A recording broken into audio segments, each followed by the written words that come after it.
Hi സുസാമൻ, ഏവണൻ്റെ 12ാമത്തെ ക്ലാസ്സാണ്. ഈ ക്ലാസ്സിൽ നമ്മൾ ജർമ്മൻ ലാംഗ്വേജിലെ അടുത്തൊരു ഗ്രാമർ പോർഷനിലേക്കാണ് പോകുന്നത് കേട്ടോ. ഓക്കെ, നമ്മൾ നേരത്തെ കുറച്ച് വെക്കാബുലറി പഠിച്ചപ്പം സുമേഷ്പിൽ നമ്മൾ ഫാമിലിനെ കുറിച്ച് പഠിച്ചപ്പോൾ നമ്മൾ കണ്ടിട്ടുണ്ടായിരുന്നു ദർ ഫാറ്റർ, ദി മൂട്ടർ, ദർ സോൺ, ദി ടോക്ടർ എന്ന് പറഞ്ഞ് കണ്ടിട്ടുണ്ടായിരുന്നു. അപ്പോൾ ഫാറ്റർ, മുട്ടർ ഇതൊക്കെ എന്താണെന്ന് നമുക്കറിയാം. പക്ഷെ അതിന് മുമ്പ് കിടക്കുന്ന ഒരു ദർ അല്ലെങ്കിൽ ദി എന്ന് പറയുന്ന സംഭവം എന്താണെന്ന് നമുക്ക് മനസ്സിലായിട്ടില്ല. അത് എന്ന് പറയുന്നത് ആർട്ടിക്കിൾ എന്ന് പറയും. അതായത് നമ്മുടെ ഇംഗ്ലീഷ് ലാംഗ്വേജിലെ ദ ഉണ്ടല്ലോ, the apple, the orange, the bat എന്ന് പറയുന്ന ആ ദ ആണ് ഇവിടെ നമ്മളിപ്പോൾ ആർട്ടിക്കിൾ എന്ന് പറഞ്ഞാൽ ദർ ഫാറ്ററിന് മുമ്പിൽ കിടക്കുന്ന ദറും ദി മുട്ടറിന് ഫ്രണ്ടിൽ കിടക്കുന്ന ദിയും ഒക്കെ ഇതിന് ആർട്ടിക്കിൾ എന്ന് പറയും. അപ്പോൾ ഈ 12ാമത്തെ ടോപ്പിക്കിൽ നമ്മൾ ഡിസ്കസ് ചെയ്യാൻ പോകുന്നത് ജർമ്മൻ ലാംഗ്വേജിലുള്ള ആർട്ടിക്കിളുകൾ ഏതാണെന്നും പിന്നെ ജർമ്മൻ ലാംഗ്വേജിലെ കുറച്ച് കേസുകളെ കുറിച്ചാണ്. കസൂസ് മീൻസ് കേസ്. നമുക്ക് ക്ലാസ്സിലേക്ക് പോകാം. ഫസ്റ്റ് ബോക്സിൽ നിങ്ങൾക്ക് കാണാൻ പറ്റുന്ന കസൂസ് ഏതൊക്കെയാണെന്നാണ്, കേസസ് ഏതൊക്കെയാണെന്നാണ്. അതായത് ജർമ്മൻ ലാംഗ്വേജിനെ മൊത്തം 4 തിരിച്ചിട്ടുണ്ട്. 4 സെക്ഷനായിട്ട് ജർമ്മൻ ലാംഗ്വേജ് തിരിച്ചിട്ടുണ്ട്, 4 കേസുകളായിട്ട്. ആ കേസിന് പറയുന്ന പേരാണ് കസൂസ്. അപ്പോൾ 4 കേസുകൾ ഏതൊക്കെയാണെന്ന് നോക്കാം. Nominative, accusative, dative, genitive. അപ്പോൾ ഇങ്ങനെ 4 കേസുകളായിട്ട് ജർമ്മൻ ലാംഗ്വേജിനെ തിരിച്ചിട്ടുണ്ട്. അതുപോലെ തന്നെ ജർമ്മൻ ലാംഗ്വേജിലെ ഓരോ നോമിനും, അതായത് ഓരോ നൗണുകൾക്കും ഒരു ജെൻഡറുണ്ട്. മസ്കുലിൻ, ഫെമിനിൻ, നോട്രം എന്ന് പറയുന്ന ജെൻഡറുകളുണ്ട്. ഈ ജെൻഡറുകൾക്ക് ഒരു ആർട്ടിക്കിളുണ്ട്. ആ ആർട്ടിക്കിളാണ് നമ്മൾ നേരത്തെ പറഞ്ഞ ആർട്ടിക്കിൾ. അതായത് നമ്മൾ ഇംഗ്ലീഷിലാണെങ്കിൽ ദ ആപ്പിൾ എന്നായിരുന്നു എഴുതിക്കൊണ്ടിരുന്നത്. പക്ഷേ ജർമ്മനിലേക്ക് വരുമ്പം, അതായത് ഇംഗ്ലീഷിൽ the apple, the cat, the pigeon, അങ്ങനെ എല്ലാത്തിൻ്റെയും ആർട്ടിക്കിൾ എന്ന് പറയുന്നത് ദ ആയിരുന്നു. പക്ഷേ ജർമ്മൻ ലാംഗ്വേജിലേക്ക് വന്നു കഴിയുമ്പോൾ ഇതിൻ്റെ ആർട്ടിക്കിൾ ഓരോ നോമൻ അനുസരിച്ചും വ്യത്യാസപ്പെട്ടുകൊണ്ടിരിക്കും. അതിൻ്റെ ജെൻഡർ അനുസരിച്ചായിരിക്കും, അതിൻ്റെ ഗനൂസ് അനുസരിച്ചായിരിക്കും ഇതിന് ദർ ഇടണോ, ദി ഇടണോ, ദാസ് ഇടണോ എന്ന് നമ്മൾ കൺഫേം ചെയ്യുന്നത്. അപ്പോൾ അതെങ്ങനെയാണ്, എന്തുകൊണ്ടാണെന്ന് നോക്കാം. ഇപ്പോൾ നിങ്ങൾക്കിപ്പോൾ 2ാമത്തെ കോളത്തിൽ കാണാൻ പറ്റുന്ന പോലെ മസ്കൂലിൻ്റെ ആർട്ടിക്കിൾ എന്ന് പറയുന്നത് ദർ ആണ്, ഫെമിനിൻ ദി, നോട്രം ദാസ്, പ്ലൂറൽ ആണെങ്കിൽ അതിൻ്റെ എല്ലാം പ്ലൂറൽ ഫോം ആണെങ്കിൽ ദി, അതായത് മസ്കുലിനാണെങ്കിലും ഫെമിനിൻ ആണെങ്കിലും നോട്രം ആണെങ്കിലും ഒരു പ്ലൂറൽ ഫോം ഉണ്ടാവും. അതിൻ്റെ എല്ലാം ആർട്ടിക്കിൾ എന്ന് പറയുന്നത് ദി ആയിരിക്കും. ഇനി സ്ക്രീനിൽ നിങ്ങൾക്ക് കാണാൻ പറ്റുന്ന ബെസ്റ്റിംഡ് ആർട്ടിക്കിൾ എന്താണെന്നാണ്. ബെസ്റ്റിംഡ് ആർട്ടിക്കിൾ എന്ന് പറഞ്ഞു കഴിഞ്ഞാൽ ഇംഗ്ലീഷിലെ ദ എന്ന് മീനിങ് വരുന്ന ആർട്ടിക്കിൾ ഉണ്ടല്ലോ, ദ ആപ്പിൾ, ദ ഓറഞ്ച് എന്ന് പറയുന്ന ആ ദ എന്ന് മീനിങ് വരുന്ന ജർമ്മനിലുള്ള ആർട്ടിക്കിൾസ് ആണ് നിങ്ങളിപ്പോൾ കാണാൻ പറ്റുന്നത്. അപ്പോൾ അതിൻ്റെ താഴെ പച്ച ബോക്സിൽ നിങ്ങൾക്ക് കാണാൻ പറ്റുന്നത് നമ്മൾ ഓൾറെഡി പറഞ്ഞു നോമിനാറ്റീവ്, അക്യുസാറ്റീവ്, ഡാറ്റീവ്, ഗെനറ്റീവ് ഇങ്ങനെ 4 ജർമ്മൻ ലാംഗ്വേജിനെ തിരിച്ചിട്ടുണ്ട്. പിന്നെ ലെഫ്റ്റ് സൈഡിൽ MFNP എന്ന് നിങ്ങൾക്ക് കാണാൻ പറ്റുന്നത് ജർമ്മൻ ലാംഗ്വേജിനെ മസ്കുലിൻ, ഫെമിനിൻ, നോട്രം ആയിട്ട് ഈ നോമിനുകളെല്ലാം തിരിച്ചിട്ടുണ്ടെന്ന് നമ്മൾ കണ്ടിട്ടുണ്ടായിരുന്നു. അപ്പോൾ അത് മസ്കുലിനാണോ ഫെമിനിൻ ആണോ നോട്രോ ആണോ എന്ന് ബേസ് ചെയ്തുകൊണ്ട് നോമിനാറ്റീവ് കേസിലും അക്യുസാറ്റീവ് കേസിലും ഡാറ്റീവ് കേസിലും ഗെനറ്റീവ് കേസിലും ഓരോ ആർട്ടിക്കിളുകളുണ്ടാകും. അപ്പോൾ ഇതിൻ്റെ ഒരു ബേസിക് ആർട്ടിക്കിൾ എന്ന് പറയുന്നത് നമ്മൾ നോമിനാറ്റീവിൽ പഠിക്കാൻ പോകുന്ന ആർട്ടിക്കിളാണ് എപ്പോഴും ഒരു നോമിൻ്റെ ബേസിക് ആർട്ടിക്കിൾ എന്ന് പറയുന്നത്. പിന്നെ ഒരു സെൻറ്റൻസ് അനുസരിച്ച് ഇത് അക്യുസാറ്റീവായിട്ടും ഡാറ്റീവായിട്ടും ഗെനറ്റീവായിട്ടും ചേഞ്ച് ചെയ്യുന്നതായിരിക്കും. അപ്പോൾ ഞാൻ പറഞ്ഞു ഒരു നോമൻ്റെ ബേസിക് ആർട്ടിക്കിൾ എന്ന് പറഞ്ഞാൽ എന്ത് നോമിനാറ്റീവ് ആർട്ടിക്കിൾ ആയിരിക്കും. അപ്പോൾ ഒരാൾ നമ്മളോട് ചോദിക്കുവാണ് ഈ നോമൻ, അതായത് സോൺ എന്ന് പറയുന്ന നോമൻ്റെ ആർട്ടിക്കിൾ എന്താണെന്ന് ചോദിക്കുമ്പോൾ നമ്മൾ പറയുന്നത് യഥാർത്ഥത്തിൽ നോമിനാറ്റീവ് കേസിലുള്ള ആർട്ടിക്കിളാണ്, അതായത് ദർ സോൺ എന്ന് പറയും. ക്ലിയർ ആണല്ലോ. അപ്പോൾ ഈ ആർട്ടിക്കിൾ ബെസ്റ്റിംഡ് ആർട്ടിക്കിളിൽ എന്താണ് വ്യത്യാസം വരുന്നത് നോക്കാം. ഞാൻ ആദ്യം പറഞ്ഞ പോലെ ബെസ്റ്റിംഡ് ആർട്ടിക്കിളിൻ്റെ മീനിങ് ദ എന്നാണ്, THE. ഓക്കെ, ദ നമ്മൾ പഠിക്കേണ്ടത് താഴെയുള്ള ഓർഡറിലും പഠിക്കണം, ഈ രീതിയിലുള്ള ഓർഡറിലും പഠിക്കണം. അത് നോക്കാം. ദർ ദി ദാസ് ദി, ദർ ദി ദാസ് ദി. അവിടെ ഞാൻ ടൈപ്പ് ചെയ്തപ്പോൾ ഒരു ചെറിയ മിസ്റ്റേക്ക് വന്നിട്ടുണ്ട്. ദർ ദി എന്നാണ് ഞാൻ ഇട്ടേക്കുന്നത്. അത് മാറ്റിയിട്ട് നിങ്ങൾ ദർ ദി ദാസ് ദി എന്നാക്കണം, DAS ദാസ്. അടുത്ത അക്യുസാറ്റീവിൽ ദെൻ ദി ദാസ് ദി, ദം ദർ ദം, ദെൻ പ്ലസ് എൻ, ദസ് പ്ലസ് എസ് ദർ, ദസ് പ്ലസ് എസ് ദർ. അതായത് നോമിനാറ്റീവ് കേസിലുള്ള ദർ മസ്കുലിൻ എന്ന് പറയുന്നത് അക്യുസാറ്റീവ് കേസിലേക്ക് വന്നപ്പോൾ എൻ്റെ സ്പെല്ലിംഗ് മാറി ദെൻ, ഡാറ്റീവിലേക്ക് വന്നപ്പോൾ ദം, ഗെനറ്റീവിലേക്ക് വന്നപ്പോൾ ദസ് പ്ലസ് എസ്. അതായത് ഒരു നോമിനാറ്റീവ് സെൻറ്റൻസിൽ നമ്മൾ എഴുതും ദർ സോൺ എന്ന് എഴുതും. അതൊരു അക്യുസാറ്റീവ് സെൻറ്റൻസ് ആണെങ്കിൽ ദെൻ സോൺ എന്നായിരിക്കും എഴുതുന്നത്. ഡാറ്റീവ് സെൻറ്റൻസ് ആണെങ്കിൽ ദെം സോൺ എന്നായിരിക്കും എഴുതുന്നത്. അപ്പോൾ ഗെനറ്റീവിൻ്റെ കാര്യം ഏവണിൽ നമുക്ക് ഡിസ്കസ് ചെയ്യേണ്ട, അതിൻ്റെ ആവശ്യമില്ല. അപ്പോൾ ദർ മാറി ദെൻ ആവുന്നു, ദെം ആവുന്നു. ഫെമിനിനോ ദി മാറി ദി തന്നെ, അക്യുസാറ്റീവിൽ ദി തന്നെ, ഡാറ്റീവിൽ ദർ ആവുന്നു. നോമിനാറ്റീവിലെ നോട്രം മാറി ദാസ് മാറി, അക്യുസാറ്റീവിൽ ദാസ് തന്നെ, ഡാറ്റീവിൽ ദെം. പ്ലൂറൽ മാറി the the then plus N. ഇവിടെ പ്ലസ് ഇട്ടിട്ടുണ്ട് ഞാൻ. അപ്പോൾ ബാക്കിയുള്ള എല്ലാം നിങ്ങൾക്ക് ക്ലിയർ ആയല്ലോ. അതായത് ദർ സോൺ ആണ്, അത് അക്യൂസാറ്റീവിലേക്ക് വരുമ്പം ദെൻ സോൺ, ഡാറ്റീവിൽ വരുമ്പം ദെം സോൺ. ഇനി ദി വെച്ചിട്ട് ദി ടോക്ടർ ആണ്, അത് അക്യൂസാറ്റീവിൽ ദി ടോക്ടർ തന്നെ, ഡാറ്റീവിൽ ദർ ടോക്ടർ.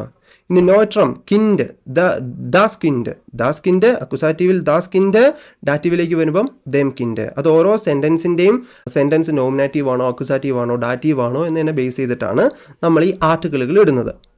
അപ്പോൾ അതെങ്ങനെയാണ് ഒരു സെൻറ്റൻസ് നോമിനേറ്റീവ് ആണോ അക്യൂസാറ്റീവ് ആണോ ഡാറ്റീവ് ആണോ എന്നൊക്കെ കണ്ടുപിടിക്കുന്നത് എന്നുള്ള കാര്യം നമ്മൾ വരുന്ന ക്ലാസ്സുകളിൽ ഡിസ്കസ് ചെയ്യുന്നതായിരിക്കും. ഇനി വരുന്ന ക്ലാസ്സുകളിൽ നമ്മൾ ഇതനുസരിച്ച് ഇത് വെച്ച് കൂടുതൽ സെൻറ്റൻസുകൾ ക്രിയേറ്റ് ചെയ്യും. അപ്പോൾ നിങ്ങൾക്ക് ഇത് കൂടുതൽ വ്യക്തമായിക്കൊണ്ടിരിക്കും. ഓക്കെ, ഇനി താഴെ കുറച്ച് എക്സാമ്പിളുകൾ കിടപ്പുണ്ട്. ദർ സോൺ, അത് മാറി എന്താവുന്നു? ദെൻ സോൺ, ദെം സോൺ. ദി ഫ്രൗ, ദർ ഫ്രൗ. ദാസ് കിൻഡ്, ദെം കിൻഡ്. ദി കിൻഡർ, ദെൻ കിൻഡേൺ. നോക്കിയേ, അപ്പോൾ ലാസ്റ്റ് നമ്മൾ ഡാറ്റീവിൽ പഠിച്ച ദെൻ പ്ലസ് എൻ. ബാക്കിയുള്ളതൊക്കെ നിങ്ങൾക്ക് ക്ലിയർ ആയിരുന്നല്ലോ. ദെൻ പ്ലസ് എൻ, അവിടെ ഒരു പ്ലസ് കിടക്കുന്നതുകൊണ്ട് നമുക്കൊരു ഡൗട്ട് വന്നു. അപ്പോൾ നമ്മൾ ചെയ്യേണ്ട കാര്യം, ഇതൊരു പ്ലൂറൽ ഫോമാണ്, ഡാറ്റീവ് കേസിലുള്ള പ്ലൂറൽ ഫോമാണ് ഈ ദെൻ പ്ലസ് എൻ എന്ന് പറയുന്നത്. അപ്പോൾ നമ്മൾ ഡാറ്റീവ് കേസിലുള്ള ഒരു സെൻറ്റൻസിൽ നമുക്ക് പ്ലൂറൽ ഫോമിൻ്റെ ആർട്ടിക്കിൾ ഇടണം എന്നുണ്ടെങ്കിൽ ആദ്യം ഡെൻ എന്നെഴുതുക, DEN. അതിനുശേഷം നമ്മുടെ നോമൻ എഴുതുക. അതിനുശേഷം നോമൻ്റെ ലാസ്റ്റ് നോമൻ്റെ സ്പെല്ലിംഗ് തീർന്നു, അതിൻ്റെ ലാസ്റ്റ് ഒരു എന്നും കൂടി ഇട്ട് കൊടുക്കുക. അതാണ് ഇവിടെ കാണുന്നത്. യഥാർത്ഥത്തിൽ കിൻഡർ വരെ ഉള്ളായിരുന്നു, അതിൻ്റെ ലാസ്റ്റ് നമ്മളൊരു എന്നും കൂടി ഇട്ട് കൊടുത്തു. അപ്പോൾ അത് ഡാറ്റീവ് പ്ലൂറലായി. അപ്പോൾ അതാണ് ബെസ്റ്റിംഡ് ആർട്ടിക്കിളിൻ്റെ കേസ്. ഇനി ഇപ്പം നിങ്ങൾക്ക് കാണാൻ പറ്റുന്നത് ഉൺബെസ്റ്റിംഡ് ആർട്ടിക്കിളാണ്. ഉൺബെസ്റ്റിംഡ് ആർട്ടിക്കിൾ എന്ന് പറഞ്ഞാൽ നമ്മുടെ ഇംഗ്ലീഷിൽ an apple, an orange, A pen, A pencil എന്നൊക്കെ നമ്മൾ പഠിച്ചിട്ടില്ലേ, ഒന്നൊന്ന് മീനിങ് വരുന്ന അല്ലെങ്കിൽ ഒന്ന് മീനിങ് വരുന്ന അതുപോലുള്ള ജർമ്മനിലുള്ള ആർട്ടിക്കിളുകൾക്കാണ് ഉൺബെസ്റ്റിംഡ് ആർട്ടിക്കിൾ എന്ന് പറയുന്നത്. അപ്പോൾ അതിനും ഈ പറഞ്ഞ പോലെ നോമിനേറ്റീവ് അക്യൂസാറ്റീവ് ഡാറ്റീവ് ഗെനറ്റീവ് കേസുകളുണ്ട്. അതിനെയും മസ്കുലിൻ ഫെമിനിൻ നോയിട്രോ ആയിട്ട് തിരിച്ചിട്ടുണ്ട്. ഒരു എന്ന് മീനിങ് വരുന്നതുകൊണ്ട് അതിനൊരു പ്ലൂറൽ ഫോമില്ല, കാരണം അത് സിംഗുലർ ആയിട്ടാണല്ലോ എപ്പോഴും കിടക്കുന്നത്. അപ്പോൾ എന്താണ് അതിൻ്റെ ആർട്ടിക്കിളിൽ വരുന്ന മാറ്റങ്ങൾ നോക്കാം. അപ്പോൾ ഉൺബെസ്റ്റിംഡ് ആർട്ടിക്കിളിൻ്റെ നോമിനേറ്റീവ് കേസിലുള്ള ആർട്ടിക്കിളുകൾ എന്ന് പറയുന്നത് ഐൻ, ഐനെ, ഐൻ ആയിരിക്കും. മസ്കുലിൽ ഐൻ, ഫെമിനിൻ ഐന്, നോയിട്രം ഐൻ. അക്യൂസാറ്റീവിലേക്ക് വരുമ്പം ഐൻ മാറി ഐനൻ, ഐനെ, ഐൻ. ഡാറ്റീവിൽ ഐനം, ഐനർ, ഐനം. ഗെനറ്റീവിൽ ഐനസ് പ്ലൂസസ്, ഐനർ, ഐനസ് പ്ലൂസൻസ്. അപ്പോൾ അത് ക്ലിയർ ആയല്ലോ. അപ്പോൾ ഗെനറ്റീവ് ഇപ്പോൾ നോക്കണ്ട, ബാക്കിയുള്ളതിൽ വരുന്ന മാറ്റങ്ങൾ നിങ്ങൾ കൃത്യമായിട്ടും ക്ലിയർ ആയിട്ടും പഠിച്ചു വെച്ചേക്കുക. ഇനി അതൊരു വെച്ചൊരു സെൻറ്റൻസിലേക്ക് വന്നു കഴിയുമ്പം നമ്മൾ നേരത്തെ ബെസ്റ്റിംഡ് ആർട്ടിക്കിളിൻ്റെ കേസിൽ പഠിച്ച സെൻറ്റൻസ് എന്ന് പറയുന്നത് ദ എന്ന് മീനിങ് വരുന്ന കാര്യങ്ങൾക്കായിരുന്നു ബെസ്റ്റിംഡ് ആർട്ടിക്കിൾ യൂസ് ചെയ്തത്. ഉൺബെസ്റ്റിംഡ് ആർട്ടിക്കിൾ യൂസ് ചെയ്യുന്നത് എ എന്ന് മീനിങ് വരുന്ന കാര്യങ്ങൾക്കായിരിക്കണം ഉൺബെസ്റ്റിംഡ് ആർട്ടിക്കിൾ യൂസ് ചെയ്യേണ്ടത്. അപ്പോൾ അവിടെ നമ്മളൊരു സെൻറ്റൻസിൽ ഐൻ സോൺ എന്ന് എഴുതുവാണ്. ഒരു സെൻറ്റൻസിൻ്റെ ഇടയ്ക്ക് ഐൻ സോൺ, ഒരു മകൻ എന്ന് വരുവാണ്. അപ്പോൾ നോമിനേറ്റീവ് സെൻറ്റൻസ് ആണെങ്കിൽ ഐൻ സോൺ, അക്യൂസാറ്റീവ് സെൻറ്റൻസ് ആണെങ്കിൽ ഐനൻ സോൺ, ഡാറ്റീവ് സെൻറ്റൻസ് ആണെങ്കിൽ ഐനം സോൺ. അടുത്ത് ഫ്രൗ, ഐന ഫ്രൗ, ഐന ഫ്രൗ, ഐനർ ഫ്രൗ. കിൻഡ്, ഐൻ കിൻഡ്, ഐൻ കിൻഡ്, ഐനം കിൻഡ്. ഇപ്പം നിങ്ങൾക്കൊരു കൺഫ്യൂഷൻ ഉണ്ടാവും, ഇതെങ്ങനെയാണ്, ഇതെന്താണ്, ഒന്നും മനസ്സിലാവുന്നുണ്ടാവില്ല. ഇപ്പം ഞാൻ ജസ്റ്റ് ഇതിൻ്റെ ഒരു ബേസിക് ഇൻഫർമേഷൻ ഞാൻ പറഞ്ഞു തരുന്നു എന്ന് മാത്രം. ഇനി എങ്ങനെയാണ് ഇതിനെല്ലാം മാറ്റങ്ങൾ വരുന്നത്, അതിൻ്റെ റീസൺസ് എന്താണെന്ന് നമ്മൾ വരുന്ന ക്ലാസ്സുകളിലായിരിക്കും പഠിക്കുന്നത്. അത് പഠിച്ചു കഴിയുമ്പോൾ നിങ്ങൾക്ക് അത് വ്യക്തമായിക്കോളും കേട്ടോ. അപ്പോൾ ഇതിലെ ഗെനറ്റീവ് കേസ് നിങ്ങൾക്ക് പഠിക്കാനില്ല. ഇനി നെഗാക്സിയോൺ ആർട്ടിക്കിളിലേക്ക് ചെല്ലുമ്പോൾ അവിടെയും ഈ പറഞ്ഞ പോലെ നോമിനേറ്റീവ് അക്യൂസാറ്റീവ് ഡാറ്റീവ് ഗെനറ്റീവ് കേസുകളുണ്ട്. മസ്കുലിൻ ഫെമിനിൻ നോയിട്രം പ്ലൂറാലുണ്ട്. നെഗാക്സിയോൺ ആർട്ടിക്കിൾ എന്ന് പറഞ്ഞു കഴിഞ്ഞാൽ നമ്മുടെ നോ എന്ന് നമ്മൾ ഇംഗ്ലീഷിൽ പറയില്ലേ, അതായത് I have no apple, I have no pen എന്ന് നമ്മൾ പറയത്തില്ലേ, അതാണ് അതേ സെയിം സംഭവമാണ് ഇവിടെ നെഗാക്സിയോൺ ആർട്ടിക്കിൾ എന്ന് പറയുന്നത്. ആ നോയ്ക്കും ജർമ്മനിൽ പല രീതിയിലാണ് നമ്മൾ ഇടുന്നത്. ആ നോ എന്തൊക്കെയാണെന്ന് നോക്കാം. നോമിനേറ്റീവ് മസ്കുലിനാണെങ്കിൽ കൈൻ, കൈന്, കൈൻ, കൈന്. അത് മാറിയിട്ട് കൈനൻ, കൈന്, കൈൻ, കൈന്. വീണ്ടും മാറും കൈനം, കൈനർ, കൈനം, കൈനൻ പ്ലസ് എൻ. ഗെനറ്റീവിൽ കൈനസ് പ്ലസസ്, കൈനർ, കൈനസ് പ്ലസസ്, കൈനർ. ക്ലിയർ ആണല്ലോ, അതിൽ വരുന്ന മാറ്റങ്ങൾ ക്ലിയർ ആണല്ലോ. ഏകദേശം നമ്മുടെ ഉൺബെസ്റ്റിംറ്റിലെയും ഇൻവെസ്റ്റിംറ്റ് ആർട്ടിക്കിളിലെയും ഒക്കെ പോലെ തന്നെയാണ് ഇതിനും വരുന്ന മാറ്റങ്ങൾ എന്ന് പറയുന്നത്. അപ്പോൾ അത് വെച്ചൊരു എക്സാമ്പിൾ സെൻറ്റൻസ് ആണ് നമ്മൾ നോക്കാൻ പോകുന്നത്. Ich habe keine Blume. Blume means flower. എനിക്ക് ഫ്ലവർ ഇല്ല. I have no flower. അവിടെ ബ്ലൂമയുടെ ആർട്ടിക്കിൾ ദി ബ്ലൂമയാണ് അല്ലെങ്കിൽ ഐനെ ബ്ലൂമയാണ്. അത് നമ്മുടെ ഹാബൻ എന്ന് പറയുന്ന വെർബ് അക്യൂസാറ്റീവ് വെർബാണ്. ഇത് നിങ്ങൾക്ക് കൺഫ്യൂഷൻ അടിക്കും, കുഴപ്പമില്ല. അക്യൂസാറ്റീവ് വെർബാണ്. അപ്പോൾ അതൊരു അക്യൂസാറ്റീവ് സെൻറ്റൻസ് ആണ്. അക്യൂസാറ്റീവ് സെൻറ്റൻസ് ആയതുകൊണ്ട് കൈനെ എന്നുള്ള ഫോം ഇട്ടു. കൈനെ ബ്ലൂമെ, ഐ ഹാവ് നോ ഫ്ലവർ. ഇനി ദസ് ഈസ്റ്റ് കൈൻ ഹുണ്ട്, ഇതൊരു ഞാൻ പറയാം, ഇതൊരു നോമിനേറ്റീവ് സെൻറ്റൻസ് ആണ്. ദാസ് ഈസ് കൈൻ ഹുണ്ട്. കൈൻ ഹുണ്ട് എന്നിട്ടേക്കുന്നതുകൊണ്ട് നമ്മൾ മനസ്സിലാക്കണം ആ ഹുണ്ടിൻ്റെ ആർട്ടിക്കിൾ ദർ ഹുണ്ടാണ്. അത് നോമിനേറ്റീവ് സെൻറ്റൻസ് ആണെന്ന് തോന്നുന്നു. അപ്പോൾ ദർ ഹുണ്ട് മാറി ഇവിടെ കൈൻ എന്നായി. I have no dog. എനിക്ക് പട്ടിയൊന്നുമില്ല. ഇപ്പോഴത്തെ സ്ക്രീനിൽ നിങ്ങൾക്ക് കാണാൻ പറ്റുന്ന ഇതെല്ലാം ഇതിൻ്റെ നോമിനാറ്റീവ്, അക്വസാറ്റീവ്, ഡാറ്റീവ്, ഗെനറ്റീവ് കേസുകളുടെ മസ്കുലിൻ, ഫെമിനിൻ, നോയിട്രം, പ്ലൂറാലുകളെല്ലാം കൂടെ അടങ്ങിയേക്കുന്ന ഒരു ചാർട്ടാണ്. അപ്പോൾ നിങ്ങൾ ഈ ചാർട്ട് അനുസരിച്ച് ഈ ആർട്ടിക്കിളുകളെല്ലാം പഠിക്കാനായിട്ട് ശ്രമിക്കുക. ഇനി നിങ്ങൾക്ക് കാണാൻ പറ്റുന്നത് find the articles of the important nouns in German. നിങ്ങൾക്ക് ചെയ്യാനുള്ള കുറച്ച് വർക്കുകളാണ്. നിങ്ങൾ ഗൂഗിളിൽ ചെന്നിട്ട് കുറച്ച് നൗണുകൾ സെലക്ട് ചെയ്യുക. അതായത് നമ്മൾ A1 അല്ലെങ്കിൽ A2 പഠിക്കേണ്ട ഒരുപാട് നൗണുകൾ ഉണ്ടാവും, ഒരുപാട് നോമൻസ് ഉണ്ടാവും.